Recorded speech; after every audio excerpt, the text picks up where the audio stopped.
தமிழ் தேசியனத்தின் ஒற்றை நம்பிக்கை தலைவர் தந்த தமிழ் கொடை நம்முடைய அண்ணன் செந்தமிழன் சீமான்.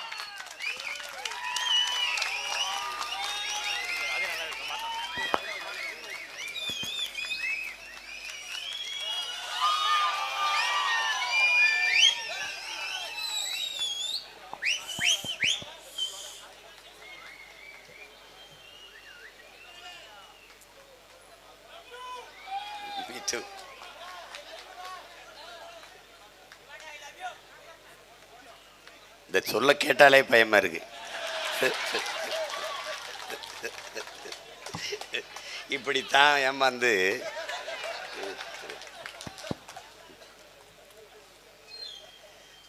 மலைகளின் வளமே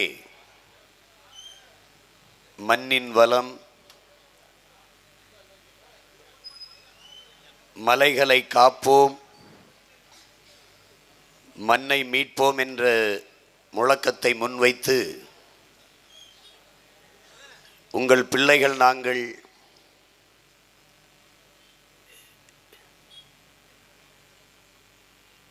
தென்காசி மண்ணிலே இந்த கண்டன ஆர்ப்பாட்டத்தை நடத்தி கொண்டிருக்கிறோம். உணர்வு எழுச்சியோடு இங்கே ஒன்று கூடி நிற்கிற அமர்ந்திருக்கிற எங்களின் உயிரோடும் உணர்வோடும் கலந்து வாழுகின்ற அன்பு சொந்தங்கள் அனைவருக்கும் வணக்கம்.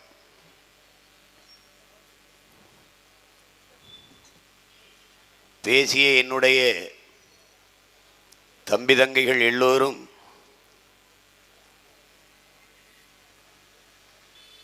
மலைகளின் அவசியத்தை எடுத்து விளக்கினார்கள்.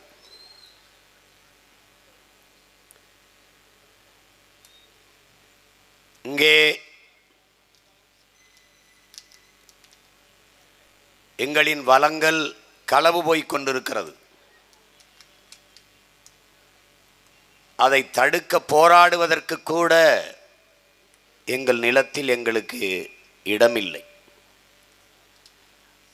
அனுமதி தர மறுக்கிற காவல்துறை அதிகாரிகளின் வருங்கால தலைமுறை பிள்ளைகளுக்கும் சேர்த்துத்தான் நாங்கள் போராடுகிறோம் என்கிற புரிதல் அவர்களுக்கு வர வேண்டும்.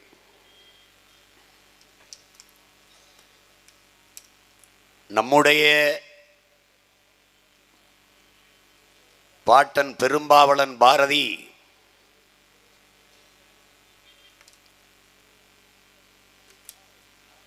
தண்ணீர் விட்டா வளர்த்தோம் சர்வேசா இப்பயிரை கண்ணீரால் காத்தோம் கருகத் திருவுலமோ, நாளெல்லாம் பொழுதெல்லாம் எங்கள் செல்வம் கொள்ளை கண்டு போகவோ, நாங்கள் இங்கு சாகவோ, அழுது கொண்டு இருப்போமோ, ஆண் பிள்ளைகள் அல்லமோ, உயிர் வெல்லமோ என்று வருந்தி பாடுகிறான். அன்றைக்கு வெள்ளையர்கள் ஆட்சி காலத்தில் நம்முடைய வளங்கள் கொள்ளை போனது மிக குறைவுதான். அவர்கள் நமது மணலை எல்லாம் அள்ளி கொண்டு போகவில்லை. நமது முன்னவர்கள் சேர்த்து வைத்த பொன், மணி, வைரம் இவற்றைத்தான் கொண்டு சென்றார்கள். இந்த நிலத்திலே நம்மை அடிமைப்படுத்தி கடுமையாக உழைக்க வைத்து கொண்டு சென்றார்கள். நம்மிடத்திலே வரியை விதித்து வருவாயை பெருக்கி கொண்டு சென்றார்கள். ஆனால் மலையை அவர்கள் தொடவில்லை. இங்கே பேசியனுடைய தம்பி பசும்பன் அவர்கள் குறிப்பிட்டது போல, நம் தாய் நிலத்தில் ஒரு பிடி மண்ணை அந்நியர்கள் அடிமைப்படுத்தி விடக்கூடாது, எடுத்து சென்று விடக்கூடாது என்பதற்காகத்தான் நமது முன்னவர்கள் போராடி உயிர் நீத்தார்கள். குறிப்பாக நம்முடைய பாட்டன் பூலித்தேவன், நம்முடைய பாட்டன்கள் தீரன் சின்னமலை, அழகுமுத்துக்கோன், மருதுபாண்டியர், வீர பெரும்பாட்டி வேலு நாச்சியார், மன்னர் கட்டபொம்மன் படைத்தளபதிகளாக இருந்த வெள்ளையத்தேவன், பாட்டனார் சுந்தரலிங்கம், பெரும்பிடுகு முத்தரையர், எண்ணற்ற மாவீரர்கள் இந்த மண்ணிலே நின்று போராடி மாண்டதெல்லாம் இந்த மண்ணை காக்கத்தான்.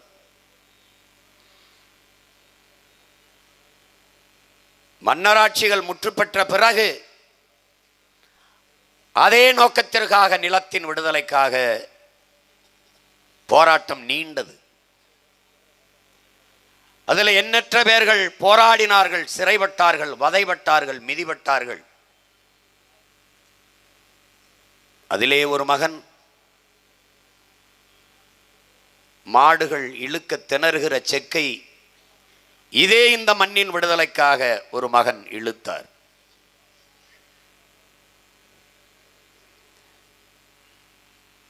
இந்த மண்ணின் மக்களின் மானத்தை, தன்மானத்தை, சுயமரியாதை காப்பதற்காக சுதேசி கப்பல் என்று சொத்தவளவையும் வித்து மற்றவர்களிடத்திலே கொடைகளை பெற்று ஒரு கப்பலை வாங்கி ஓட்டி தமிழனின் மானத்தை காத்து கப்பல் ஓட்டிய தமிழன் என்ற புகழ் பெற்றவர் நம்முடைய பாட்டனார் வ.உ. சிதம்பரனார் அவர்கள். அவர் செக்கிழுத்ததும் சொத்தவளையும் விற்றுவிட்டு ஏழ்மை வறுமையை சந்தித்து மன்னனை விற்று வாழ வேண்டிய நிலைக்கு தள்ளப்பட்டதும் இந்த மண்ணின் விடுதலைக்காகத்தான். எந்த மண்ணை காக்க நமது பாட்டன் செக்கை இழுத்து சிறைப்பட்டு வதைப்பட்டு இருந்த வளத்தை, நிலத்தை, சொத்தை, எல்லாவற்றையும், செல்வங்களை எல்லாம் இழந்து நின்றானோ, இன்றைக்கு அதே மண்ணை விற்று செல்வந்தர்களாக வாழ்கிற நிலை உருவாகிவிட்டதை அன்பு சொந்தங்களே. இந்த நாட்டிலே களவு செய்பவன், திருடுபவன், நிலத்தின் வளத்தை கொள்ளையடித்து கொழுப்பவன் எல்லாம் சமூகத்தில் பெரிய மனிதர்கள், போற்றத்தக்கவர்கள். அண்மையிலே நானும் என் தம்பி துரைமுருகனும் பேசிக்கொண்டிருந்தோம். அதற்கு சான்று புஷ்பா என்கிற ஒரு திரைப்படம். அது போன்ற திரைப்படங்கள் தான் இன்று ஏகப்பட்ட படங்கள் உருவாகி வெற்றிகரமாக ஓடுகிறது. மக்களின் மனநிலையை மாறிக்கொண்டிருக்கிறது. சந்தன மரக்கட்டையை வெட்டி விற்பது, கடத்துவது என்பது சட்டப்படி குற்றம். ஆனால் தொடர்ச்சியாக அந்த குற்றச் செயலை செய்கிறவன் கதையிலே கதாநாயகன், ஹீரோ. அதை தடுக்க போராடுகிற காவல்துறை அதிகாரி வில்லன், கெட்டவன். கடைசியாக அவனால் முடியாமல் தோற்று போய் அந்த காவல்துறை அதிகாரி தற்கொலை செய்து கொண்டு செத்து போகிறான். இந்த களவாணி கதாநாயகன் வென்று விடுகிறான். சமூகம் எப்படி கட்டமைக்கப்படுகிறது என்பதை அறிவார்ந்த என் தமிழ் சமூக மக்கள், என்னிலும் இளைய என் தம்பி தங்கைகள் சிந்தித்து பார்க்க வேண்டும். இன்றைக்கு உங்கள் பிள்ளைகள் நாங்கள் பேசுவது ஏதோ இவர்கள் பேசிக்கொண்டிருக்கிறார்கள். தென்காசியிலே ஒரு ஓரத்திலே இத திருக்கோயில், ஏதோ ஒரு கோயில், என்ன ஊர் என்று கூட தெரியவில்லை, செங்கோட்டையில் பேர் நன்றாகத்தான் இருக்கிறது. பேர்ல தான் தமிழனுக்கு கோட்டை இருக்கிறது, ஒன்றும் இல்லை. என் அன்பு மக்களே, என் அருமை சொந்தங்களே, என்னிலும் இளைய என் தம்பி தங்கைகளே, ஓட்டுக்காக பேசுகிற நாங்கள், ஓட்டுக்காக பேசுகிற எவரும் இதை பேச மாட்டார்கள். நாட்டுக்காக நிற்கிற பிள்ளைகள் தான் இதை பேசுவோம். கல்குவாரி நடந்தால் எத்தனை பேருக்கு வேலை கிடைக்கிறது? எவ்வளவு பேருடைய குடும்பம் வாழ்ந்து கொண்டிருக்கிறது? இதை பேசுபவர்கள் பலர். எவ்வளவு காலத்திற்கு வாழ்ந்து விடுவீர்கள் என்றால் கேள்வி இல்லை, அதற்கு பதிலே இல்லை. அந்த கேள்வி எழுப்பினால் எவரிடத்திலும் பதில் இல்லை. நீங்கள் ஆழ்ந்து சிந்தித்து பார்க்க வேண்டும் அன்பு மக்களே. இவர்கள் எல்லோரும் நினைக்கிறார்கள், பெரிய பெரிய மாளிகைகளை கட்டி வைத்து விட்டால், விலை உயர்ந்த கார்களை வாங்கி நிறுத்தி விட்டால், வங்கி நிறைய பணத்தை போட்டு வைத்து விட்டால் நம் பிள்ளைகள் நலமாக வளமாக வாழ்ந்து விடுவார்கள் என்று எண்ணுகிறார்கள். இது போல ஒரு பைத்தியக்காரத்தனம், ஒரு அறிவு கட்டத்தனம் உலகத்திலே கிடையாது. நீ மலையை நொறுக்குகிறாய், கற்கள் அதை என் சாண்ட் என்று நொறுக்கி சாலை போடுகிறாய், கட்டடங்களை கட்டுகிறாய், மாளிகைகளை எழுப்புகிறாய்.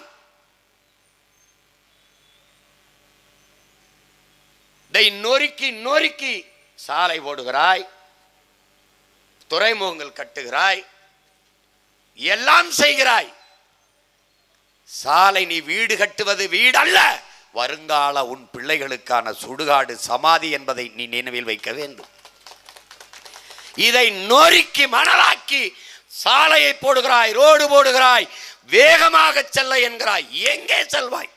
அதுவும் வீட்டிற்கல்ல, சுடுகாட்டிற்குத்தான் என்பதை நீ புரிந்து கொள்ள வேண்டும். இந்த மலையில் என்ன இருக்கிறது? அப்படி என்ன இருக்கிறது? இது பூமி தாயின் இயற்கையின் அரும்பெரும் கொடை. 450 கோடி ஆண்டுகளாகிவிட்டது இந்த பூமி உருவாகி.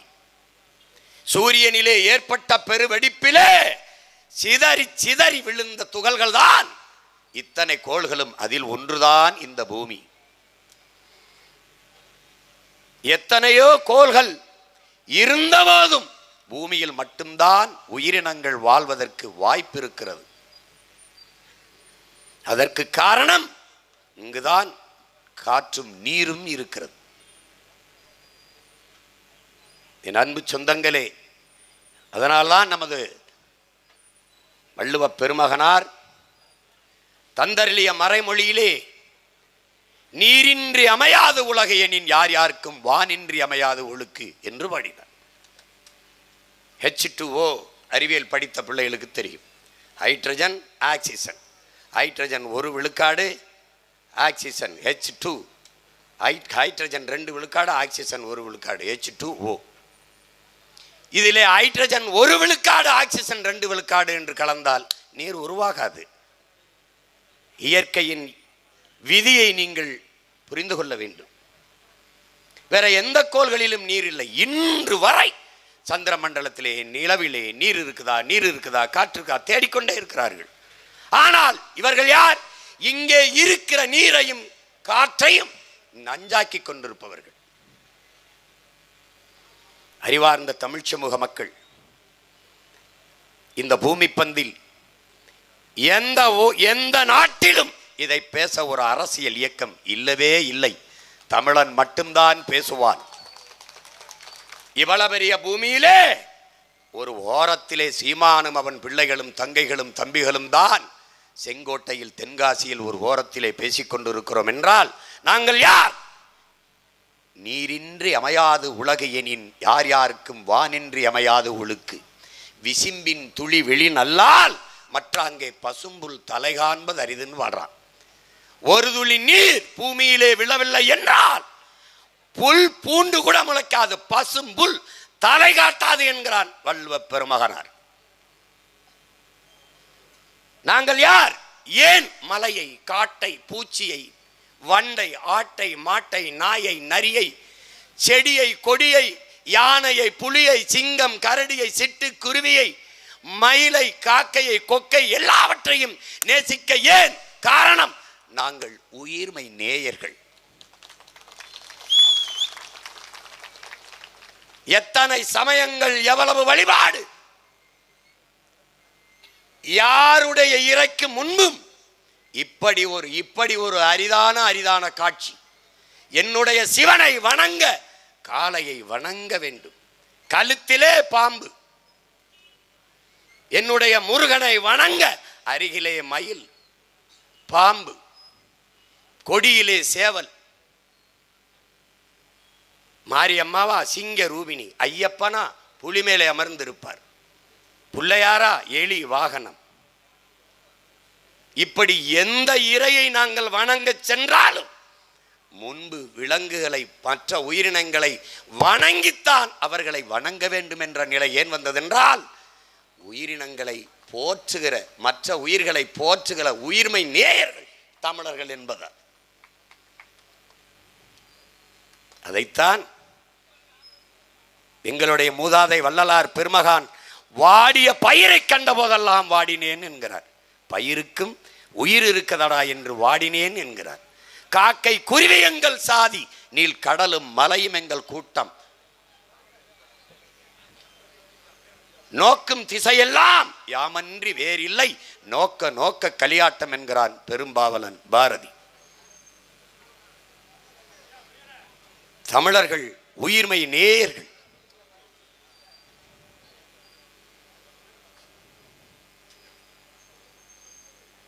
உலகத்தில் இப்படிப்பட்ட பெருமை எந்த இனத்திற்கு உண்டு? மண்ணை ஆண்ட மன்னர்களே கொடை வள்ளல்களாக இருந்திருக்கிறார்கள். பாரி ஓரி, பாரி ஓரி, காரி, பேகன், ஆய், நல்லி, அதியமான் என 7 வள்ளல்கள். அதிலே பாரியும் பேகனும் ஆக சிறந்தவர்களாக புறப்பொருள் வெண்பா மாலை பாடி வைக்கிறது. இந்த காரணம் என்ன? மற்றவர்களாம் கேட்டு கொடுத்தார்கள், அது கொடைதான். ஆனால் சிறந்த கொடையாக அமையவில்லை. கேட்காமல் கொடுப்பது கொடை, சிறந்த கொடை. ஆனால் அதனினும் மேலானது கேட்கும் திறனற்ற உயிர்களுக்கு கொடுப்பது. பாரி இடத்திலே முல்லைக்கொடி தேரை நிறுத்திவிட்டு போய் என்று கேட்கவில்லை, கொடுத்தான். மயில் பேகனிடத்திலே போர்வையை தா என்று கேட்கவில்லை, தந்தான். கேட்கும் திறனற்ற உயிர்களுக்கு கொடுத்தான். அதனால்தான் கொடையிலே ஆகச் சிறந்த கொடையாக, கொடை வள்ளல்களாக பாரியும் பேகனும் போற்றப்படுகிறார்கள். இந்த செயல் பைத்தியக்காரத்தனமானது. முல்லைக்கு குச்சியை உண்டினால் போதும் போதும், மயில் குளிரில் நடுங்காத அப்போதான் மகிழ்ச்சியாக தோகை விரித்து ஆடும். ஆனால் அதற்கு ஆபத்தோ என்று கருதினான் என் பாட்டன் பேகன், போர்த்தினான். செயல் இழிவானது, பைத்தியக்காரத்தனமானது, மடத்தனமானது, அறிவிட்டதனமாக தெரிகிறது. ஆனால் மேலோங்கி நிற்பது என் முன்னவனின் உயிர்மை நேயம்.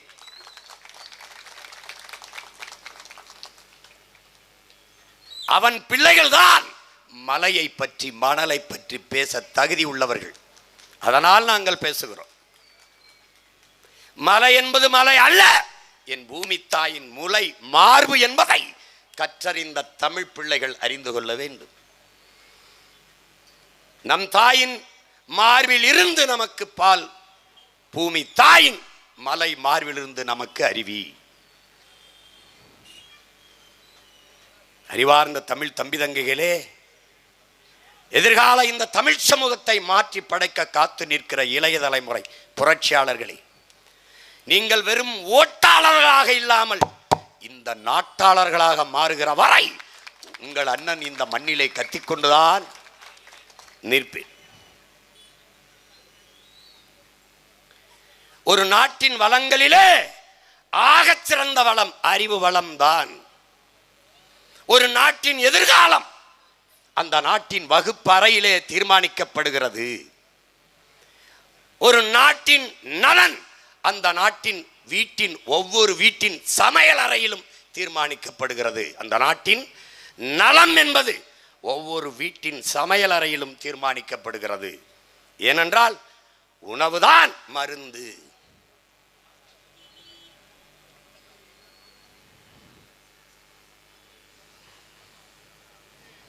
ஒரு நாட்டின் வளம் என்பது அந்த நாடு பெற்றிருக்கிற நிலத்தின் வளத்தை பொறுத்து அமைகிறது. ஒரு நாட்டின் நிலத்தின் வளம் என்பது அந்த நாடு பெற்றிருக்கிற நீரின் வளத்தை பொறுத்து அமைகிறது. அந்த நாடு பெறுகிற நீரின் வளம் என்பது அந்த நாடு பெறுகிற மழையின் வளத்தை பொறுத்து அமைகிறது. மழை பொழிவின் வளத்தை பொறுத்து அமைகிறது. அந்த நாட்டின் மழை வளம் என்பது அந்த நாடு பெற்றிருக்கிற மலைகளின் வளத்தை பொறுத்து அமைகிறது. இயற்கையின் சுழற்சி விதியை எண்ணரும் தம்பி தங்கைகள் புரிந்து கொள்ள வேண்டும். நாங்கள் முகவை சிவகங்கை ராமநாதபுரம் மண்ணின் பிள்ளைகள். எங்களுக்கு கடல் இருக்கிறது, ஆனால் மழை பொழிவு இல்லை. மதுரையிலே கடல் இல்லை, தேனி கம்பத்தில் குமிழியிலே கடல் இல்லை, ஆனால் மழை பொழிவு அதிகமாக இருக்கிறது. காரணம், கடல் எனக்கு இருக்கிறது, மழை இல்லை. கடல் அவனுக்கு இல்லை, மழை இருக்கிறது, அதனால் மழை பொழிவு இருக்கிறது. இந்த இயற்கையின் உண்மையை என் அன்பு தம்பிதங்கிகள், அறிவார்ந்த எனது தமிழ் சமூக மக்கள் புரிந்து கொள்ள வேண்டும். சூரியன் தந்தை, கடல் தாய் இருவரின் இணைவிலே நீராவி ஆகி அப்படியே வெப்பமாகி நீராவியாகி மேலே வருகிறது. மேலே மிதந்து வருகிற நீராவியை காற்று தள்ளி கொண்டு வருகிறது. அது மேகமாவதில்லை. காரணம் அடர்த்தி கணம் குறைவு, அடர்த்தி குறைவு. அப்படி மிதந்து வருகிற ஈரப்பதத்தை சீம கருவேல மரமும் யூக்கலிப்டஸ் தைல மரமும் உறிஞ்சி விடுகிறது. காரணம், எல்லா மரங்களுக்கும் வேர்க்கும், அந்த மரங்களுக்கு வேர்க்காது. அவை இந்த நீராவியை உறிஞ்சி உட்கொண்டு விடும். அதனால் மேகம் உருவாகாமல் தடுத்து விடும். அதனால் சீம கருவேலை மரமும் யூக்கலிப்டஸ் தைல மரமும் அடர்ந்திருக்க பகுதியில் மழைப்பொழிவு குறைந்து விடும். அதனால்தான் அதை சமூக நல காடுகள் அல்ல, கேடுகள் அழிக்க வேண்டும் என்று உங்கள் பிள்ளைகள் துடிப்பதற்கு காரணம் அதுதான். அப்படி மிதந்து வருகிற ஈர பதத்தோடு அது மேகமாக மாற முடியாமல் சுத்தும். அதோடு காற்றிலே மிதந்திருக்கிற கரி தூசி இவற்றோடு மனித உடலின் வேர்வை, மரங்களின் வேர்வை, விலங்குகளின் வேர்வை, பறவைகளின் வேர்வை எல்லாம் நீராவியாகி மேலே சென்று சேர்ந்து கணம் அடர்த்தியாகி மேகமாக உருவெடுத்து அப்படியே செல்கிறது. நீரை சுமந்து செல்கிறது. அதை தள்ளிக்கொண்டு போவது யார் என்றால் காற்று.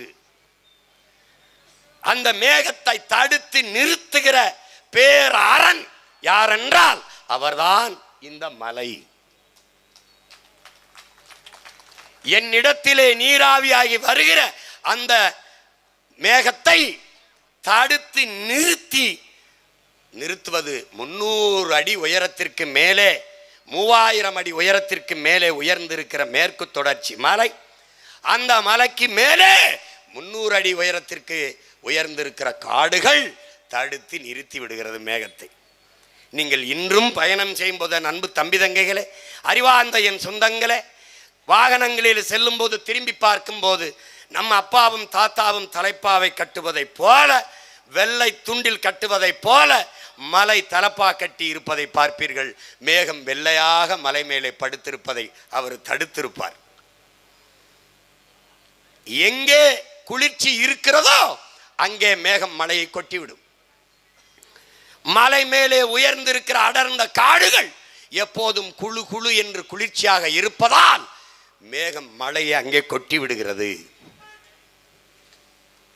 இதைத்தான் நம்முடைய அப்பா நம்மாழ்வார் அவர்கள் மேகத்தை அறுவடை செய்து மழையாக பூமிக்கு கொண்டு வருகிற ஆற்றல் மரங்களுக்குத்தான் உண்டு.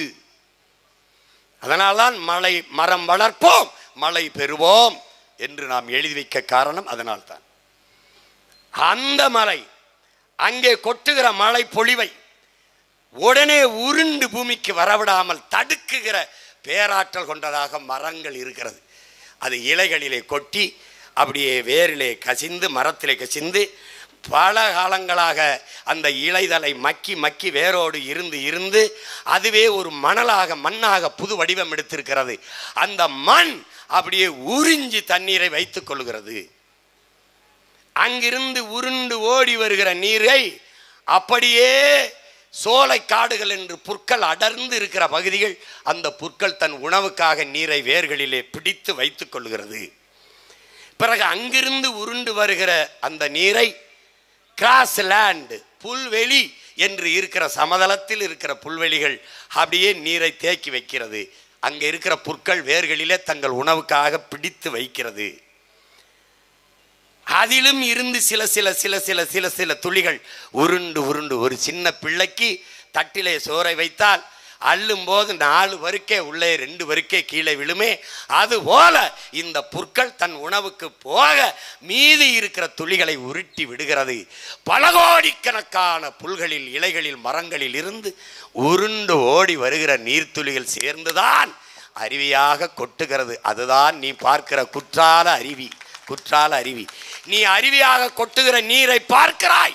அதை கொட்ட வைக்க பல கோடிக்கணக்கான உயிரினங்கள் வேலை செய்கிறது என்பதை நீ புரிந்து கொள்ள வேண்டும். இதை யார் கற்பிப்பா? அப்பாவோ கொப்பாவோ தாத்தாவோ எவனும் கற்பிக்க மாட்டான். யார் கற்பிப்பா? தமிழ் தாயின் பிள்ளைகள், இந்த மண்ணின் மக்கள், உங்கள் பிள்ளைகள். நாங்கள் தான் அக்கறையோடு சொல்வோம். இது ஓட்டுக்கான பேச்சா? இல்லை. ஆனால் நாங்கள் பிறந்த நாட்டுக்கான பேச்சு, எதிர்கால எங்கள் பிள்ளைகள் வாழப்போகிற நாட்டுக்கான பேச்சு, அதுதான் எங்கள் மூச்சு.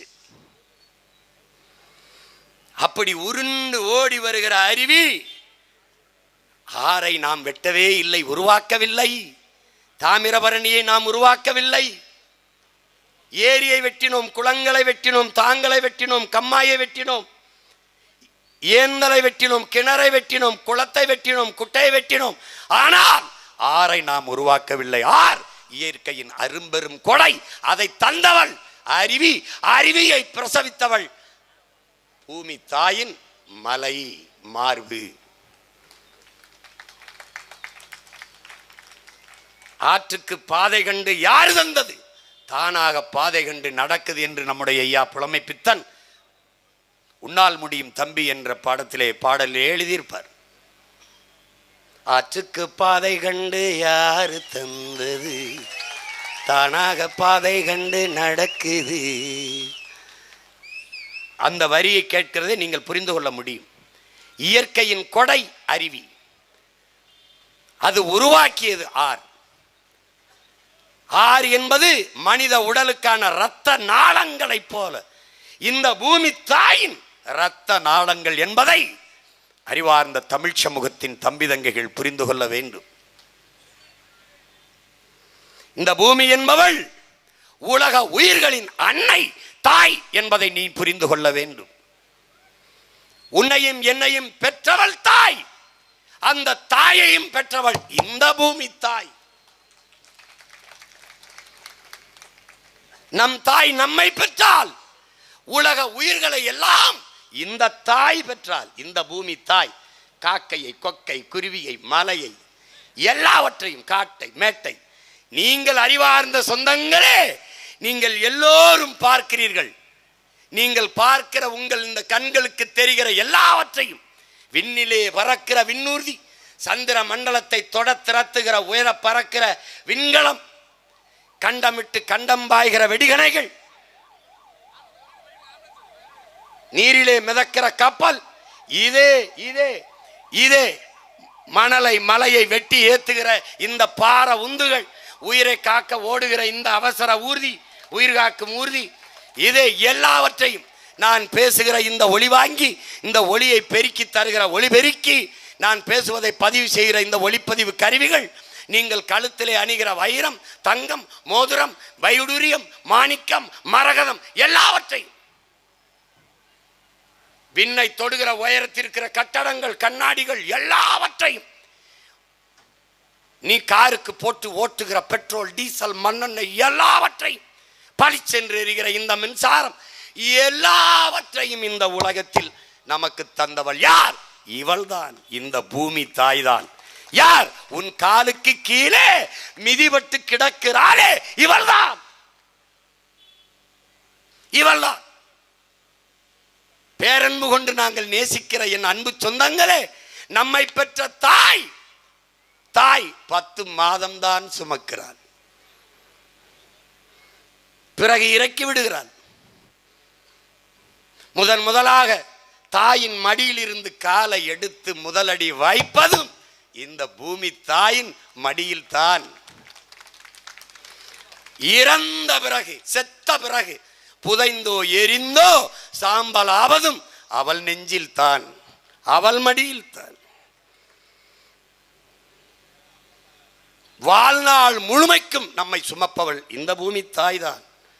ஆதலினாலே என் அன்பு மக்களே, இந்த பூமி தாயை, உன் தாய் நிலத்தை பேரன்பு கொண்டு காதலியுங்கள் என்று ஈழத்தூர் பாவேந்தன் புதுவை ரத்தினதுரை பாடி வைக்கிறார். கவிக்கோ அப்துல் ரஹ்மான், நீ இறந்த பிறகு உன்னை பெற்ற தாய் கூட பிணம் என்று ஒதுக்கி விடுகிறாள். ஆனால் 10 மாதம் வயிற்றிலே சுமந்த தாய் கூட உன்னை பிணம் என்று ஒதுக்கி விடுகிறாள். அதன் பிறகு தன் வயிற்றுக்குள்ளே உன்னை வாங்கி தாங்கிக் கொள்கிறாள் பூமி தாய். உன் தாயிலும் மேலானவள் இந்த தாய். முத்தமிழ் பேரறிஞர் ஐயா வைரமுத்து அவர்கள் தாய்ப்பாலும் தண்ணீரும் மலிவாக கிடைப்பதனாலேயே இந்த மானுட சமூகம் அதை மதிப்பதில்லை என்கிறார். காலுக்கு கீழே மிதிபடுவதனாலேயே பூமியின் மதிப்பு இந்த மனிதர்களுக்கு தெரிவதில்லை என்கிறார். எல்லாவற்றையும் தந்த இந்த பூமி தாய்க்கு நீ தந்தது என்ன? மரங்கள் கூட நன்றி உணர்ச்சியோடு பூமி தாய்க்கு வேருக்கு மலர்களை கொட்டி இலைகளை கொட்டி உரமாக்குது, மலர்களை கொட்டி நன்றி சொல்லுது. ஆனால் நீ ஆறறிவு பிடித்த அற்பம் மிருகமே, கொடிய மிருகமே, நீ அந்த தாயின் நெஞ்சிலே குண்டை போடுகிறாய், மண்ணையிலே குண்டை போடுகிறாய், மீத்தேன் ஈத்தேன் எடுக்கிறேன் என்று ஈரக்குலையை அறுக்கிறாய், இதயத்தை பிடுங்குகிறாய், சிறுநீரகத்தை அறுக்கிறாய், எல்லாவற்றுக்கு மேலா குப்பைகளை நாச கழிவுகளை அவள் முகத்திலே கொட்டி மூடுகிறாய். இது போல ஒரு ஈன கூட்டம் பூமியில் எங்குண்டு? சிங்கமா, புலியா, கரடியா, நாயா, நரியா, எது உண்டு? கடைசியாக பரிணாம வளர்ச்சியிலே வந்த சமூக மிருகமாக இருக்கிற இந்த மனிதனால் தான் இந்த தாய்க்கு இவ்வளவு பெரிய கொடுமை நிகழ்ந்து விட்டது. தாயின் மாரிலே பால் குடிக்கலாம், அந்த மாரை அறுத்து ரத்தம் குடிப்பது எவ்வளவு பெரிய கொடுஞ்செயலோ அதைத்தான் இந்த கொடும் பாவிகள் செய்து கொண்டிருக்கிறார்கள். இன்னைக்கு காசு பணம் துட்டு என்று எண்ணிக்கொண்டிருக்கிறாய். உங்கள் மகனின் ஆட்சி வரும்போது எதை கம்பி, எத்தனை கம்பி என்று நீ வாழ்நாள் முழுக்க எண்ணிக்கொண்டிருக்கிற நிலை நான் உருவாக்குவேன். இன்னைக்கு கிரசர், கல் குவாரி உன் நிலத்தின் வளத்தை வாரி கொண்டுவதை குவாரி என்கிறான். நீ எழுதி வச்சுக்க, நீ என்ன நடக்கும்னு எவனுக்கும் தெரியாது. உன்னை ஏமாத்துவான். இதை அது அப்புறம் இல்லைன்னா பொழப்புக்கு என்ன பண்றது? என்ன பொழைச்சிருவ? என்ன பொழைச்சிருவ? கேட்கறதுக்கு பதில் சொல். இவர்கள் எப்படி பண்ணுவார்கள்? பச்சை பசேல் என்று விளைகிற விளைநிலங்களை அழித்து விண்ணூர்தி நிலையம், ஏர்போர்ட் கட்டுவார்கள். அந்த விண்ணூர்தி நிலையத்திற்கு பெயர் பசுமை ஏர்போர்ட், பசுமை வானூர்தி நிலையம் பேர். மரங்களை எல்லாம் வெட்டி விட்டு சாலை போடுவார்கள், பேர் பசுமை சாலைகள். அது பசுமையை சேர்த்துக்கணும்னு, ஏன்னா மக்களை மயக்குது. பசுமையா இருக்குது. எங்க இருக்குது மரம்? எங்க இருக்குது பசுமை? இந்த மரங்களை இவர்கள் வெட்டி அழிக்கிறார்கள். நாம் நட்டு வைத்து விட்டு போகலாம். நம் பிள்ளைகளுக்கு நீரை உறிஞ்சி விற்கிறார்கள். நீர் உலக உயிர்களின் உயிர் தேவை. அது மனித தேவை மட்டுமல்ல, இந்த மரத்திற்கு உண்டு, இந்த செடிக்குண்டு, புல்லுக்குண்டு, பூவுக்குண்டு, எல்லாவற்றுக்குமான உரிமை நீர். அதை இந்த மனிதன், அற்ப மனிதன் ஆழ்குழாயை போட்டு போட்டு உறிஞ்சி உறிஞ்சி விற்கிறான். 400 அடிக்கு குழாயை போட்டு உறிஞ்சினால் இந்த மரம் 400 அடிக்கு வேற கீழே விட்டு நீரை எடுக்க முடியுமா? முடியாது. ஆனால் நாம் தடுக்கலாம். ஒரு நல்லவன், ஒரு நேர்மையாளன், இந்த பூமி தாயை பேரன்பு நேசிக்கிற அவள் மகன் வருகிற போது அதை தடுக்கலாம். நீரை, எண்ணற்ற குளங்கள், ஏரிகள், நீர்த்தேக்கங்களை உருவாக்கி தேக்கி வைத்து விட்டு செத்து போகலாம். ஆனால் இந்த மலையை, இந்த மணலை எப்படி உருவாக்குவது? தாமிரபரணி ஆறு இன்றைக்கு சாக்கடை கால்வாயாக மாறிவிட்டது. மாற்றியவன் எவன்? இவன் வெட்டி அறுத்து விட்டு தின்று செத்து போவான். எங்கே போய் அவனை தேடி பிடிப்பாய்? என்ன செய்வாய்? உன் அழுகையால், உன் தொழுகையால், உன் ஜெபத்தால், உன் வழிபாட்டால் அரை அங்குலம் இந்த மலையை வளரச் செய்ய முடியுமா? முடியுமா? ஆற்றில் மணலை அள்ளுகிறீர்கள். மனித உடலுக்கு தோல், ஆற்றுக்கு மணல். தோலை செதுக்கிவிட்டால் மனிதன் நோய் தொற்றி வந்து இறந்து விடுவான். மணலை அள்ளிவிட்டால் ஆறு செத்து விடும். உலகத்திலே தலை சிறந்த நீர் வடிகட்டி, தலை சிறந்த நீர் தேக்கி மணல் தான். அந்த ஆற்றல் உலகத்தில் எவனுக்கும் இல்லை. இதே தூத்துக்குடியிலே கடல் இருக்கிறது, செல்லுங்கள். கடல் நீரை அள்ளி குடித்து பாருங்கள், உப்பு கைக்கும். 2 அடி தள்ளி வாருங்கள், 2 அடி. கடற்கரை மணலை தோண்டுங்கள், தண்ணீர் வரும், எடுத்து குடிங்கள். உப்பு கச்சால் என்னை செருப்பால் அடியுங்கள். கரிக்காது. ஏன்? மணல் வடிகட்டி விடுகிறது. சிறந்த நீர் வடிகட்டி தூய நீரை தரும். சிறந்த நீர் தேக்கி மணல் அப்படியே வச்சிருக்கும். அந்த மணலை அள்ளி வித்து விட்டாய். இந்த மணலை உருவாக்கியார் நீயா? இல்லை, அதுவும் அருவிதான். மேலே இருந்து உருண்டு வருகிற அருவி அங்கே இருக்கிற சிறுபெரு கற்களை உருட்டி கொண்டு வருகிறது. அப்படி உருட்டி கொண்டு வரும்போது இந்த கற்கள் ஒன்றோட ஒன்று மோதி மோதி உரசி சிறு சிறு துகள்களாக நொறுங்குகிறது. நொறுங்க அப்படியே கொட்டுகிற அருவி நீரோட வந்து ஆறிலே மெதுவாக மெதுவாக மெதுவாக மெதுவாக படுகிறது. அரை அங்குலம் ஆற்று மணல் உருவாக 100 ஆண்டுகள் ஆகிறது. நீ 30 அடி 40 அடி இரும்பு கை கொண்டு பொக்கிளன் எந்திரம் கொண்டு அள்ளி வித்தால் எத்தனை லட்சம் ஆண்டுகள், எவ்வளவு ஆயிரம் ஆண்டுகளாவது இந்த மணல் மறுபடியும் உருவாக. ஆறு செத்து விட்டது. அதை உயிர்ப்பித்து விட முடியுமா? காப்பாற்றி விட முடியுமா? முடியாது. ஏன்? அருவி தான் உயிர்ப்பிக்க வேண்டும். அருவி எங்கிருந்து வருகிறது? மலையில். மலை இப்போது எங்கே? மணல் நொறுக்கி விட்டார். இந்த மணல் தீர்ந்தது, ஆற்று மணல். அடுத்து எங்கே? மலை மணல், எம் சாண்ட் என்று போயிட்டார். சிவபெருமானிடத்தில் பத்மாசுரன் வரம் வேண்டி நிற்கிறான். என் மக்களே, நீண்ட தவத்திற்கு பிறகு சிவன் முன்னே வந்து என்ன வரம் கேள் என்று கேட்கிறான் பத்மாசுரனிடத்திலே. நான் யார் தலையிலும் கை வைத்தாலும் அவன் எரிந்து சாம்பலாக வேண்டும் என்று வரம் கேட்கிறான். தந்தேன் என்கிறார் சிவபெருமான். பத்மாசுரன் என்ன செய்கிறான்? நீ கொடுத்த வரம் பலிக்குதா இல்லையா என்று பார்ப்போம், உன் தலையில் கையை வைத்து பார்க்கிறேன் என்று கை வைத்தான். தெரிச்சு ஓடுகிறார் சிவன். எங்கே இருந்து அருவி வந்தது? எங்கே இருந்து ஆறு வந்தது? எங்கே இருந்து மணல் வந்தது? இந்த மணலை தின்னு ஆறை கெடுத்த பிறகு எங்கிருந்து வந்தது? மலை. வைத்தான் கையை மலையிலே, எம் சாண்ட். நீ எழுதி வச்சுக்கடா, நான் சத்தியத்தின் மகன்டா. இந்த பூமி தாயை நான் பேரன் கொண்டு காதலிக்கிறது உண்மைனா நான் வெல்லுவேன், வருவேன். என்ன நடக்கும்னு எனக்கே தெரியாது.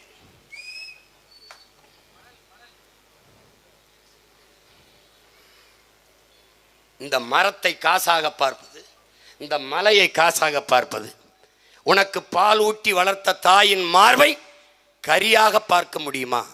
இதை அறுத்து சமைத்து சாப்பிட்டால் சுவையாக இருக்கும் என்று உன்னால் எண்ண முடியுமா? ஆனால் எண்ணிவிட்டாய். உனக்கு பால் ஊட்டிய, உலக உயிர்களுக்கெல்லாம் பால் ஊட்டிய தாயின், பூமி தாயின் மலை மார்பை அறுத்து தின்று விட்டாய். சரியாக இன்னும் 10 ஆண்டுக்கு அல்லுவியா? இந்தியாவில் எந்த நிலப்பரப்பில் இது நடக்கிறது? அறிவார்ந்த தமிழ் சமூக தம்பி தங்கைகளே, என்னரும் பெற்றோர்களே, வருகிற போது கேரளா கேஎல் என்று போட்டு பாறை உந்துகள் போகிறதே. இப்படி தமிழ்நாடு என்று போட்டு கேரளாவுக்குள் அங்கு போய் மணலை நீ எள்ளி வர முடியுமா? இயற்கையின் அரும்பெரும் கொடை மலை. கேரளாவில் தான் தொடங்குகிறது மேற்கு தொடர்ச்சி மலை. அவர்களுக்கு துறைமுகம் விளிங்கத்திலே. அவர்களுக்கு தேவை கற்கள், மணல், வீடு கட்ட, கட்டடங்கள் கட்ட, சாலை போட. ஏன் அவர்களிடத்திலே மலை இருக்கிறது? ஏன் வெட்டவில்லை? ஏன்? அங்க நல்ல ஆத்தாளுக்கும் அப்பனுக்கும் பிறந்தவன்,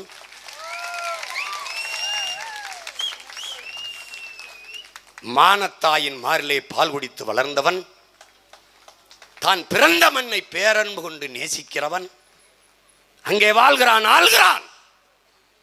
அவர்களுக்கு பெத்தவனே அப்பனாக இருக்கிறான். நமக்கு ரொம்ப நாளா மத்தவனே அப்பனாக இருக்கிறான். மான தமிழனுக்கு எவனோ தந்தை, எவனோ அப்பன். நம்ம அப்பனும் குப்பனும் சுப்பனுமாக தெருவில் எதிரிகிறோம். இதை வர ஒரு மானக்கேடு, வெக்கக்கேடு. எந்த அப்பன்டா பிள்ளைகளை குடிச்சு சாக வைப்பான்? எந்த அப்பன் குடிச்சு சாக வைப்பான்? எந்த அப்பன் பிள்ளைகளுக்கு உப்புமா கிண்டி போடுவான்? எந்த அப்பன் போடுவான்? கொடுமை. ஏன் கேரளாவில் மலைகள் வெட்டப்படவில்லை? கேரள மக்களின் மணல் தேவைக்கு ஏன் அங்கு எம் சாண்டு உருவாக்கப்படவில்லை? இதை ஏன் நீங்க கேட்பதில்லை? மதுரை நீதிமன்றத்திற்கு வழக்கு வருகிறது. ஒரு மீரா என்கிற நீதிபதி அவர்கள், பெண் நீதிபதி, வழக்கை தொடுக்கிறது. இந்த சோ கால்டு கிரஷர்ஸ், குவாரி ஓனர்ஸ் அவர்கள் சார்பாக வாதிடுகிற வழக்கறிஞர் இவர் என்ன சொல்லுகிறார்?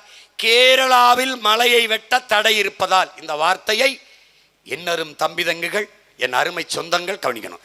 கேரளாவில் மலையை வெட்ட தடை இருப்பதால் அங்கு கட்டடங்கள் கட்டுவதற்கு, சாலை போடுவதற்கு அரசு மற்றும் தனியார் கட்டுமானங்களுக்கு மலை மணல் எம்சாண்ட் தேவைப்படுவதால் இங்கே மலையை வெட்டி கொள்வதற்கு அனுமதி தர வேண்டும். எப்படி?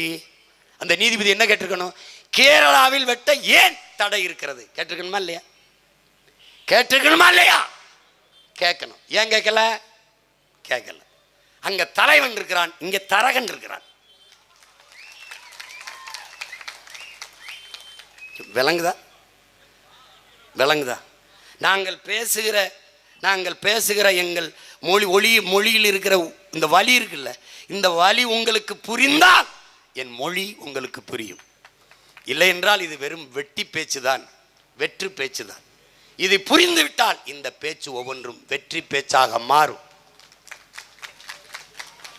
அவன் ஏன் என் மலையை வெட்டி கொண்டு போற அவன் நிலத்தின் குப்பையை கொண்டு வந்து இங்கே போடுகிறான்.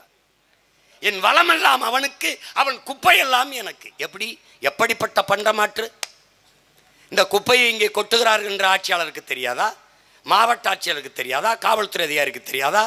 இந்த நாட்டின் சுகாதாரத்துறை அமைச்சருக்கு தெரியாதா? மனிதவள மேம்பாட்டுக்கு தெரியாதா? சுற்றுச்சூழல் அமைச்சகத்துக்கு தெரியாதா? இந்த நாட்டை ஆளுகிற முதலமைச்சருக்கு தெரியாதா? தெரியாதென்றால் எதற்காக அதிகாரத்திலே இருக்கிறீர்கள்? தெரியும் என்றால் தடுக்காமல் ஏன் வேடிக்கை பார்க்கிறீர்கள்? என்ன நடக்கிறது? என் தாயின் மடி மற்றவர்களுக்கு குப்பை மேடா? குப்பை தொட்டியா? அறிவார்ந்த தமிழ் சமூக மக்கள் என்னைக்கு விழிப்புற்று எழுவீர்கள்? என்னைக்கு உங்கள் தாய் நிலத்தை காப்பாற்ற துடிப்பீர்கள்? இந்த மலையை எப்போது நீங்கள் உருவாக்க முடியும்? எப்போது? எப்படி உருவாக்குவீர்கள்? யார் உருவாக்குவது? எந்த சட்டம் இதை உருவாக்கும்? எந்த திட்டம் இதை உருவாக்கும்? மழை இல்லாத நிலம் பாலைவனம் என்கிற அந்த புரிதல் கூட உங்களுக்கு இல்லையா? நீங்கள் படித்தது இல்லையா? மழை இல்லை என்றால் நிலம் பாலைவனமாகிவிடும். எத்தனை ஆயிரம் ஆண்டுகளுக்கு முன்பு, 2000 ஆண்டுகளுக்கு மேலே நம்முடைய முன்னவன் சிலப்பதிகாரத்திலே இளங்கோவடிகள் என்கிற நமது பாட்டனார் முல்லையும் குறிஞ்சியும் முறைமையில் திரியின் நிலம் நடுக்குற்று நல் இயல்பு கெட்டு பாலையனும் படிமம் கொள்ளுங்கிறான். முல்லையும் குறிஞ்சியும்னா, முல்லை காடும் காடு சார்ந்த இடமும், குறிஞ்சி மலையும் மலை சார்ந்த இடமும். இது இரண்டும் முழுமையில் திரியும் என்றால் மலையை நொறுக்கிவிட்டான் எம்சாண்டு கல்குவாரி கிரஸ்தர். காடை அழிச்சு வெட்டி விட்டான், காட்டை பூரா வெட்டி விட்டான், மலையை நொறுக்கி விட்டான். முல்லையும் குறிஞ்சியும் முறைமையில் திரியின் அழிந்தால் நிலம் நடுக்குற்று நல் இயல்பை இழந்து, நடுக்குற்றுச்சு, திடீர்னு நிலநடுக்க வருது, அங்க கற்களை பேக்க வெடிகுண்டு வச்சா வீடு ஆடுது, பூமி ஆடுது. நிலம் நடுக்குற்று நல் இயல்பு இழந்து பாலை எனும் படிமம் கொல்லும். பாலை இயற்கை திணை அல்ல, செயற்கை திணை. உருவாக்குபவன் எவன்? இவன்தான். பாலைனத்தில் என்ன வரும்? எந்த உயிரினமும் வாழ முடியாது. என்ன செய்வ? நீ வீடு கட்டி வாழ்வது போல பல லட்சக்கணக்கான உயிரினங்களின் வீடு இந்த மலை.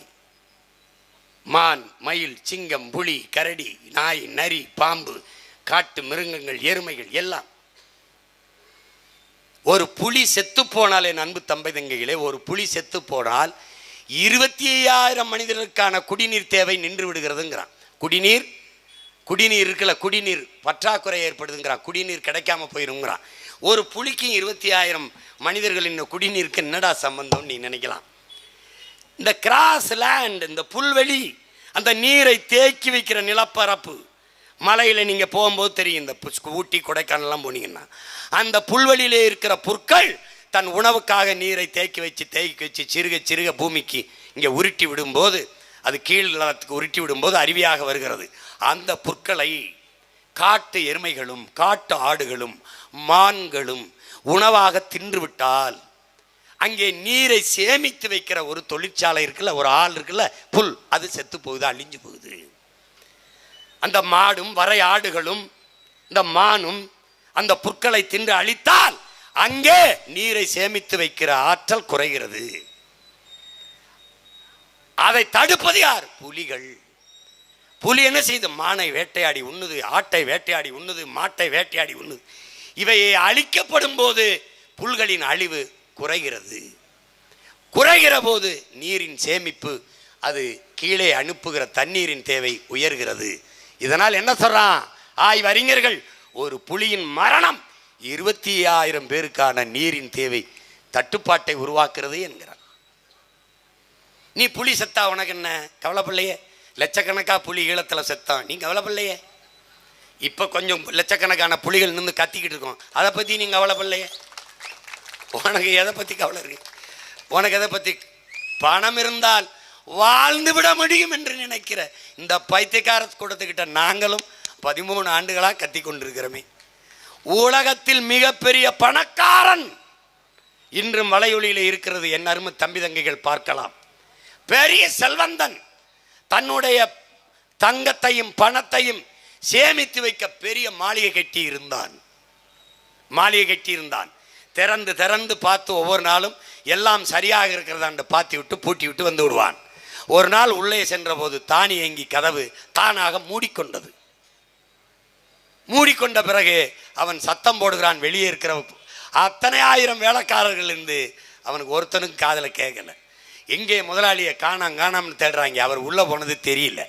உள்ளே போய் கத்துறான் கதறான், ஒன்றும் இல்லை. இன்னைக்காவது இந்த கண்காணிப்பு கருவி கேமரா இருக்கு, அன்னைக்கு ஒரு அளவும் இல்லை.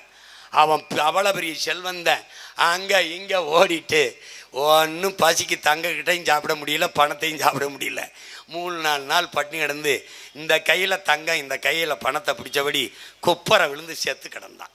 கதவை உடைச்சு பார்க்கும்போது அன்னைக்கு உலகம் தெரிந்து கொண்டது, தங்கத்தையும் பணத்தையும் சாப்பிட முடியாது என்று அன்னைக்கு தெரிந்து கொண்டது.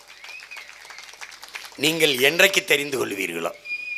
இந்த மலையை நறுக்கி கல்குவாரி கிரசரா போட்டு விற்று கோடி கோடியாக சம்பாரிச்சு வச்சிருக்கேன், வாழ்ந்துருவான். நீ பார்க்கத்தா போற. எப்படி வாழ்வ? 4 குடும்பம் வாழ்வதற்கு நாடு நாசமாகணுமாடா? நாடு சுடுகாடாகணுமா? என்னைக்கு நீங்கள் விழித்துக் கொள்வீர்கள்? என்றைக்கு உங்களுக்கு இந்த புரிதல் வரும்? உங்களால் உருவாக்க முடியாத ஒன்றை உங்களுக்கு அளிக்கிற உரிமையை எவன் தந்தது? வளங்களை சுரண்டி கொழுப்பதை வளர்ச்சி என்று கட்டமைத்தவன் யார்? உங்களுக்கு கற்பித்தவன் எவன்? மலையை மணலை உன்னால் உருவாக்க முடியுமா? பிறகு ஏன் அழிக்கிறாய்? எல்லாவற்றையும் கண்டுபிடிக்கிற நீ ரத்தத்தை கண்டுபிடிக்க முடியுமா? இந்த நீரை உருவாக்க முடிகிறதா? உன்னால் தோசை மாவை புளிக்க வைக்க முடிகிறதா? உன் அறிவியலா? பாலை தயிராக்க முடியுமா? உன் அறிவியலா? முடியுமா? பதில் யாரிடத்தில் உண்டு? இஸ்ரோ விஞ்ஞானி இடத்தில் உண்டா? நாசோ விஞ்ஞானி இடத்தில் உண்டா? யாரிடத்தில் உண்டு? தம்பி, சந்திர மண்டலத்துக்கு நீ சந்திராயனை அனுப்பலாம். சயின்டிஸ்டுக்கு சாப்பாடை என்ன ஆத்தாலும் அப்பனும் தான் அனுப்பணும். விண்வெளியிலே விண்கலத்தை பறக்க விடலாம். ஆனால் அந்த விஞ்ஞானிக்கு சோறை என் விவசாயி தான் அனுப்பணும். இந்த புரிதல் என்னைக்கு வருகிறதோ அன்றைக்குத்தான் இந்த மகனை நீ நேசிக்க தொடங்குவாய்.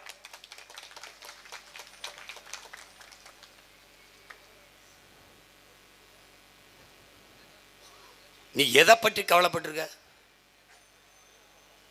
புத்தன் சொல்லுகிறான், பூக்களில் தேனை வண்டுகள் தன் உணவுக்காக போய் உண்டுவிட்டு பூவுக்கு எந்த சேதமும் இல்லாமல் திரும்பி வருவது போல இந்த பூமியை நீ பயன்படுத்திக் கொள்ளணும்ங்கிறார்.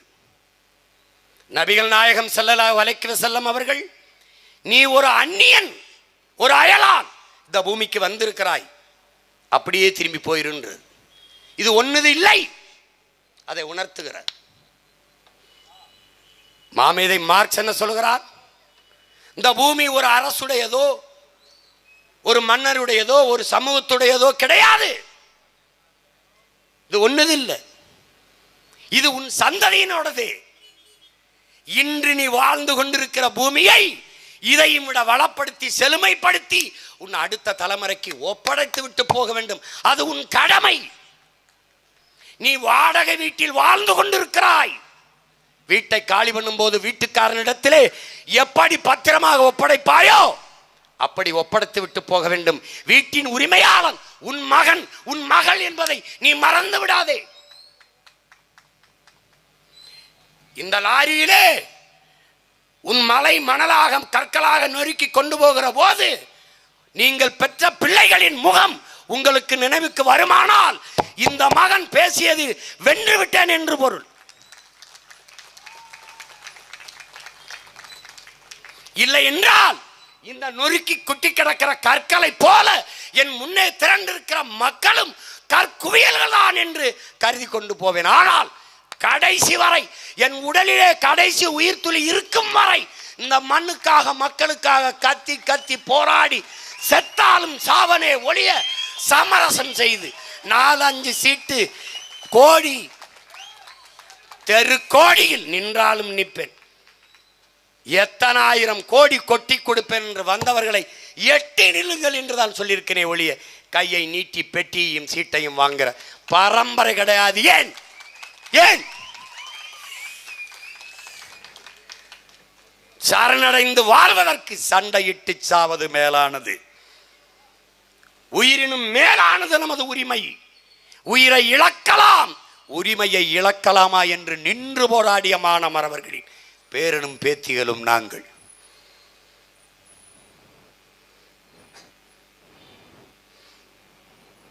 அறிவார்ந்த தமிழ் சமூக மக்கள் புரிந்து கொள்ளணும்.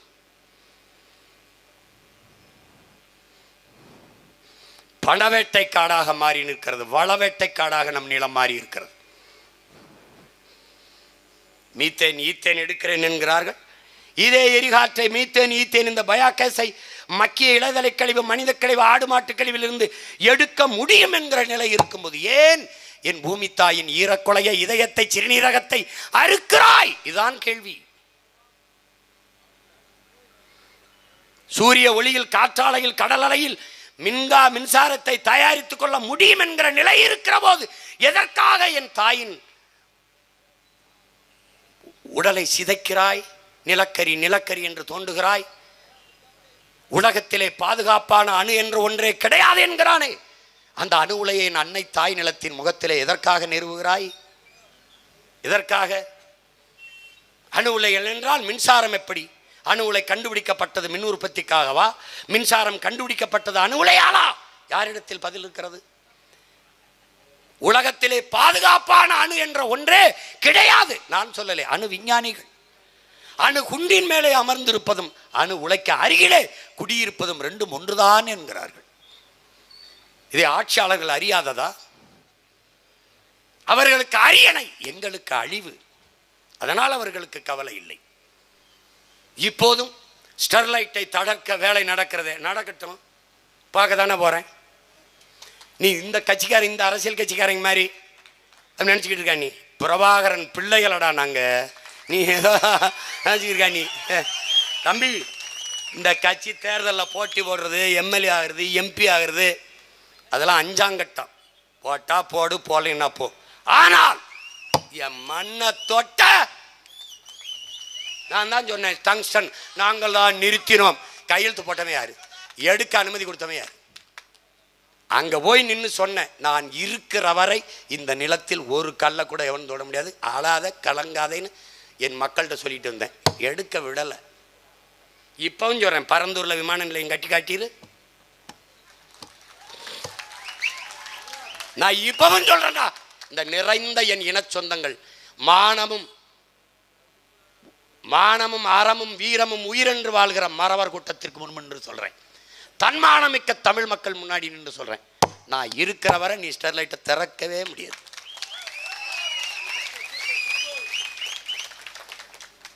மக்களுக்கென்று படை என்ற ஒன்று இல்லை என்றால் மக்களுக்கென்று எதுவுமே இல்லை. மாசைத்துங்கு சீன புரட்சியாளன் சொன்னது. அன்றைக்கு என் மக்களுக்கென்று படை இல்லை, ஆனால் இன்றைக்கென்று என் மக்களுக்கென்று ஒரு படை இருக்கிறது. என்ன படை? நாம் தமிழர் என்கிற தேசிய இனத்தின் திரட்சி, தமிழ் சமூகத்தின் அரசியல் புரட்சி படை. தொட முடியாது. 8 வழிச்சாலை போடணும்னு என்னை சிறையில எல்லாம் போட்டாங்க. எங்க நீ போட்டு பார்ப்போம்னே, ஒன்றும் இல்லை. கடலுக்குள்ள பேனா செல்லு நட்டு பார்ப்போம்னே, ஒன்றும் இல்லை.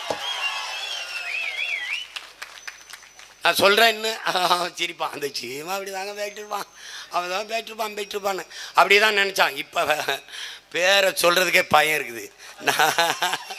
அது பேரை சொல்ல, அதை நான் பேரை சொல்லவே நான் விரும்பவில்லை. சொல்லித்தான் பாரு, ஒரு தடவை சொல்லித்தான் பாரு. நீ பெரிய அப்பா டக்கர் தானே, ஒரு தடவை சொல்லித்தான் பாரு பேரை சொல்லித்தான் சொல்ல. இப்போ சொல்ல மாட்டான், இன்னொரு 2-3 வருஷத்தில் சொல்லுவேன். சரி, எப்படி இருக்கு பாருங்க.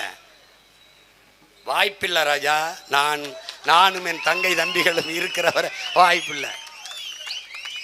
பகலவன் படத்தில் ஒரு இருக்கும், நீ போலீஸ்காரனா புரட்சிக்காரனான்னு கேட்பான். இது வேலை இல்லையும்பா, இது ஒவ்வொருத்தரோட வேலையும்பான். இதே பிரச்சனை தான், ஒவ்வொருத்தரோட வேலையும்பா. அங்கே வெள்ளைக்கார அதிகாரியோட மாவட்ட ஆட்சியரோடும் தர்க்கம், ஒவ்வொருத்தரோட வேலையும்பா. நீ யாரு தடுக்கிற? என் மண்ணின் வளத்தையும் மக்களின் நலத்தையும் யாரு கெடுத்தாலும் நான் தடுப்பேன். நாங்கள் சீருடை அணியாத காவல்துறை, உண்மையான காவல்துறை, சீருடை அணியாத மக்கள் இராணுவம். துவக்கில்லை மதிப்புமிக்க வாக்கு, கருவி இல்லை கருத்தியல் புரட்சி. ஒன்னும் செய்ய முடியாது. நீ என்னென்னவோதான் ஆட்டம் காட்டி பார்க்குற, இனி அசிங்கப்படுத்தலாம்னு நினைக்கிற. காலில் ஓட்ட கழுவி மாதிரி கழுவிட்டு ஓடிட்டு இருப்பேன். என்னை ஒன்றும் பண்ண முடியாது. இப்பவும் சொல்றேன், எப்பவும் சொல்றேன், என்னை நீ சமாளிக்க முடியாது.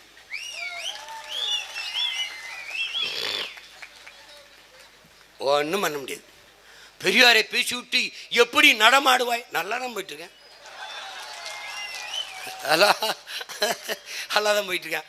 ஓ பெரியார் பெரியார் பெரியார் அப்படி ஓரமாக உட்காந்து கத்திருப்பா. பாப்பா அப்படி பாப்பா பாப்பா, எனக்கு எண்ணற்ற பெரியார் இருக்காங்கப்பா, எண்ணற்ற பெரியார் இருக்காங்க. வச்சிருக்கேன் 8ஆம் தேதி யார் பெரியார்னு ஒரு கச்சேரி வைக்கிறேன். நீ வா, நீ வாப்பா வாப்பா வாப்பா. ஏங்க அவர் பயப்பட மாட்டார்? பயம் என்பது என் பரம்பரைக்கே கிடையாது. வெள்ளக்காரன் அங்க அங்க ஒரு பெர்லாங்க அங்கிருந்து குறி வச்சு விட்டு போடுவான்.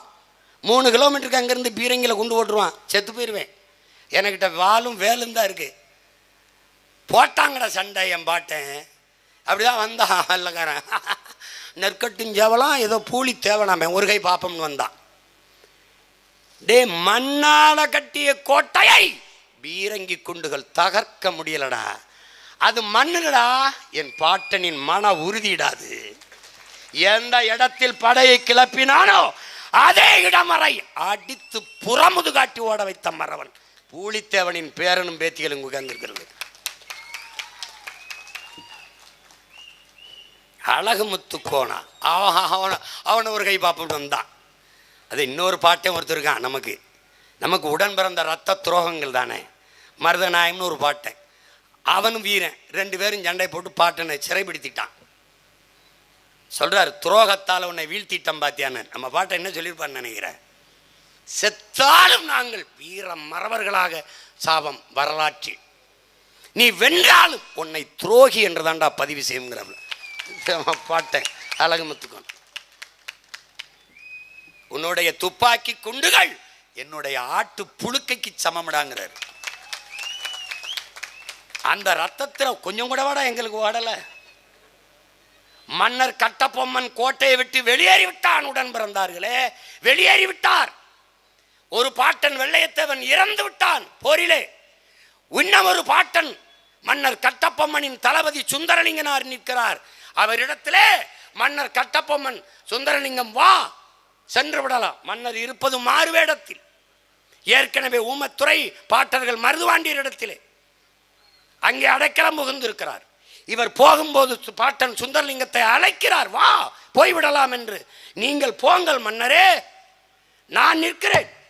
என்னை தாண்டித்தான் வெள்ளைக்காரன் இந்த கோட்டையை தொட முடியும் என்று ஒரு மகன் 8 நாட்கள் நின்று சண்டையிட்டு, 8 நாட்கள் ஒற்றை வீரன் அப்படி நிற்கிறா ஒவ்வொரு தமிழ் மகனும்.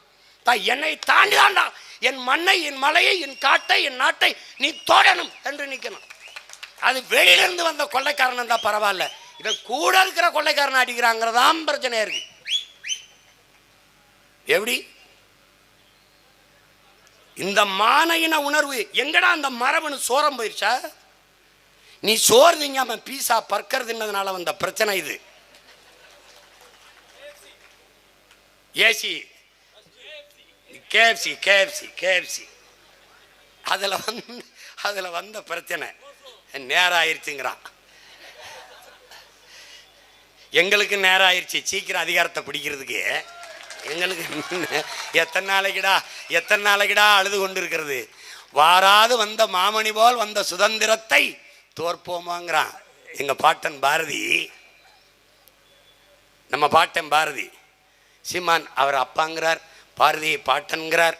ஏண்டா பெரியார் தந்தையாகி ஸ்டாலின் எல்லாம் எங்களுக்கு அப்பாவாகும்போது பாரதி எங்களுக்கு பாட்டனாகவும் ஊவேசா எங்களுக்கு தாத்தனாகவும் இருக்கக்கூடாதாடா? போடா போடா. அதில் தர்மமே வெல்லுமெனும் சான்றோர் சொல் பொய்யாமோ, கர்ம விளைவுகள் யாம் கண்டதெல்லாம் போதாதோங்கிறான். எத்தனை நாளைக்குடா இப்படி நாங்கள் கஷ்டப்படுறதுன்றான். வெல்லணும். நம் நிலத்தின் வளத்தை பாதுகாத்து இன்னொரு தலைமுறை வாழ்கிற பூமியாக அதை வைத்து விட்டு போகணும். குடிக்க நஞ்சில்லா நீர், சுவாசிக்க தூய காற்று, உண்ண நல்ல விஷமில்லாத உணவு, படிக்க நல்ல கல்வி, படித்தால் பார்க்க வேலை, வேலைக்கேற்ற சம்பளம், அதை கொண்டு வாழ்கிற பெருமை மிக்க வாழ்வு.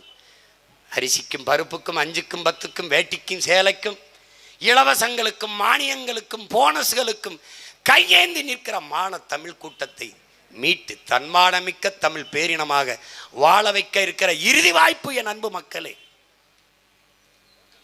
உங்கள் பிள்ளைகள் எங்களின் கைகளை பற்றி வலிமை தாருங்கள். மலைதானே போகட்டும் என்று இருக்கிறார்கள். இந்த வளத்தை உங்களால் உருவாக்க முடியாது. ஊழலை ஒழித்து விடலாம் என் உடன் பிறந்தானே. என் அன்பு தம்பிதங்கைகளே, ஒரு நேர்மையாளன் ஆட்சிக்கு வந்தால் ஊழல் லஞ்சத்தை ஒழித்து விடலாம், நீரை தேக்கி விடலாம், காட்டை வளர்த்து விடலாம். ஆனால் மலையை, மணலை, அந்த வளத்தை எப்படி சேமிப்பாய்? பூமியை தோண்டி எடுக்கிற மீத்தேன், ஈத்தேன், அந்த வளத்தை எப்படி சேமிப்பாய்? நெய்வேலியிலே தோண்டி எடுக்கப்படுகிற பழுப்பு நிலக்கரி நிலத்தை எப்படி நீ மீட்டு உருவாக்கம் செய்வாய்? போரின் பேர் அழிவுக்கு பிறகு கூட மக்களை அந்த இடத்திலே குடியேற்றி விடலாம். ஆனால் அணு உலை வெடித்த இடத்திலே, மீத்தேன் ஈத்தேன் எடுத்து நிலத்தை நாசமாக்கிய இடத்திலே, நிலக்கரியை தோண்டி எடுத்த 65,000 ஏக்கரிலே மறுபடியும் நம் மக்களை குடியேற்ற முடியாது, மீள் குடியேற்றம் செய்ய முடியாது. சொந்த நிலத்திலே நீ அகதியாக போவாய். அந்த நிலையை மாற்ற பூமியை உன் தாயாக என்று நீ எண்ணி போற்ற துடிக்கிறாயோ, நேசிக்க துடிக்கிறாயோ, அன்றுதான் இதை காக்க வேண்டும் என்ற எண்ணம் உனக்கு பிறக்கும். மலைகளின் வளம்தான் மண்ணின் வளம். மழை இல்லையே பூமியில் மழை இல்லை என்கிற புரிதல் உனக்கு வர வேண்டும். கடல் இருக்கும், மழை பெரிய மழை பொழிவை பெற முடியாது. சான்று உங்கள் முன்னால் இருக்கிற உங்கள் மகன்தான். என் மண்ணில் கடல் உண்டு, மழை இல்லை. காரணம் மழை இல்லை. அறிவார்ந்த தமிழ் சமூக மக்கள், எங்கள் உயிரோடும் உணர்வோடும் கலந்து வாழ்கிற என் உயிர் சொந்தங்கள், இந்த பேச்சை கேட்டுவிட்டு அப்படியே சென்று விடாமல் கொஞ்சம் யோசித்து பாருங்கள். எதற்காக இந்த பிள்ளைகள் வேர்க்க விறுவிறுக்க கத்த வேண்டும்? ஏன் எங்களுக்கு தெரியாதா? நாங்கள் ஆட்சிக்கு வந்தால் வீட்டுக்கு ஒரு கார் தருவோம், எல்லோருக்கும் ஒரு அலைபேசி தருவோம், அதற்கு சார்ஜர் கொடுப்போம், அந்த செல்போனுக்கான கட்டணம் நீங்கள் எவ்வளவு ரூபாய்க்கு வேணாலும் பேசுங்கள், நாங்களே கட்டி விடுவோம். அப்படியெல்லாம் பேசி ஏமாற்ற தெரியாதா? இவர்கள் ஏமாற்ற வந்தவர்கள், நாங்கள் அதையெல்லாம் மாற்ற வந்தவர்கள். நாங்கள் பதவிக்காக வந்தவர்கள் அல்ல, என் மக்களின் உதவிக்காக வந்தவர்கள். நாங்கள் பிரச்சனைகளை கேட்க வந்தவர்கள் அல்ல, தீர்க்க வந்தவர்கள். நாங்கள் என் மக்களை வைத்து பிழைக்க வந்தவர்கள் அல்ல, என் மக்களுக்காக உழைக்க வந்தவர்கள். நாங்கள் வந்தது பணத்திற்காக அல்ல, நாங்கள் பிறந்த பெருமை மிக்க தமிழர் என்கிற இனத்திற்காக வந்த பிள்ளைகள். அதனால் தான் சமரசம் இல்லாத இந்த நிலத்திலே தொடர்ந்து தொடர்ந்து எத்தனை முறை தோற்றாலும் நிமிர்ந்து நிமிர்ந்து விழுவதல்ல தோல்வி, வீழ்ந்தே கிடப்பதுதான் தோல்வி. விழுந்தாலும் எத்தனை முறை விழுந்தாலும் எழுந்து விடலாம் என்ற நம்பிக்கை இருக்கிறவனை உலகத்தில் எவனாலும் தோற்கடிக்க முடியாது. நாங்கள் இதுவரை விழுந்திருக்கிறோம், ஆனால் 26 உங்கள் பிள்ளைகள் எழுவோம், எவனும் தொட முடியாத உயரத்திற்கு எழுவோம். அதனால்தான் 2026 படைப்போம் புதிய அரசியல் வரலாறு என்ற முழக்கத்தை முன்வைத்து இங்கே நிற்கிறோம். வீரம், அறிவு, புரட்சி, கொஞ்சம் வாழ்க்கை. எங்களுக்கு வீரம், அறிவு, புரட்சி தான், வாழ்க்கை கொஞ்சம் தான். அந்த வாழ்க்கையும் என் மக்களுக்காகத்தான். அறிவார்ந்த பெருமக்களே, எங்களின் தம்பி தங்கைகளே, உங்களை நம்பித்தான் உங்கள் அண்ணன்மார்கள், உங்கள் அக்காமார்கள், தங்கைமார்கள், தம்பிமார்கள் இந்த களத்திலே நிற்கிறோம். நிலத்தை காக்க, வளத்தை காக்க நாம் எல்லோரும் பெரும்படையாக நின்று நம் மண்ணின் வளத்தை காத்து இன்னொரு தலைமுறைக்கு கையளிக்க வேண்டிய பொறுப்பும் கடமையும் நமக்கு கையளிக்கப்பட்டிருக்கிறது என்பதை புரிந்து கொண்டு, அறிவார்ந்த தமிழ் சமூக மக்கள், உங்கள் பிள்ளைகள் எங்களை கைவிட்டு விடாது, இரு கைகளையும் கொடுத்து வலிமைப்படுத்தி வெல்ல வையுங்கள். புரட்சி எப்போதும் வெல்லும். நமது வெற்றி நாளை எதை சொல்லும்? தமிழ் தாய் வாழ்க, தலைவர் பிரபாகரன் வாழ்க, நாம் தமிழர்.